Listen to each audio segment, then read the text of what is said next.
NSP డిపార్ట్మెంట్కి సంబంధించే పాత ఈగార్ office సంబంధించిన ఆవరణలో ఉన్నటువంటి రేకుల షెడ్డు గత 60 సంవత్సరాల నుంచి ఉన్నాయి.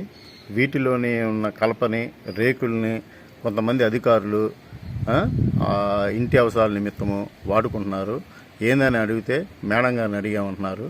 మేడం గారేమో మరి రఘురామరెడ్డి అని సీనియర్ అసిస్టెంట్ ఉన్నాడు లోపల, కాశీము సీనియర్ అసిస్టెంట్, వాళ్ళ ఇంటి అవసరాల నిమిత్తము కావాలని చెప్పని అడిగారు.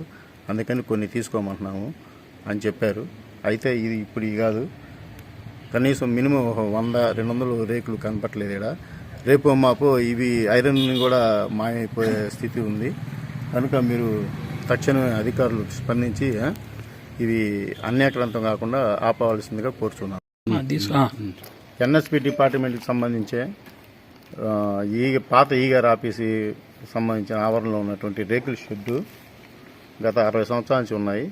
వీటిలోని ఉన్న కలపని రేకుల్ని కొంతమంది అధికారులు ఇంటి అవసరాల నిమిత్తము వాడుకుంటున్నారు. ఏందని అడిగితే మేడం గారిని అడిగామంటున్నారు. మేడం గారేమో మరి రఘురామరెడ్డి అని సీనియర్ అసిస్టెంట్ ఉన్నాడు లోపల, కాశీము సీనియర్ అసిస్టెంట్, వాళ్ళ ఇంటి అవసరాల నిమిత్తము కావాలని చెప్పని అడిగారు. అందుకని కొన్ని తీసుకోమంటున్నాము అని చెప్పారు. అయితే ఇది ఇప్పుడు కాదు, కనీసం మినిమం 100-200 రేకులు కనపట్లేదు ఇక్కడ. రేపు మాపు ఇవి ఐరన్ కూడా మాయమైపోయే స్థితి ఉంది. కనుక మీరు తక్షణమే అధికారులు స్పందించి ఇవి అన్యాక్రాంతం కాకుండా ఆపవలసిందిగా కోరుచున్నాను.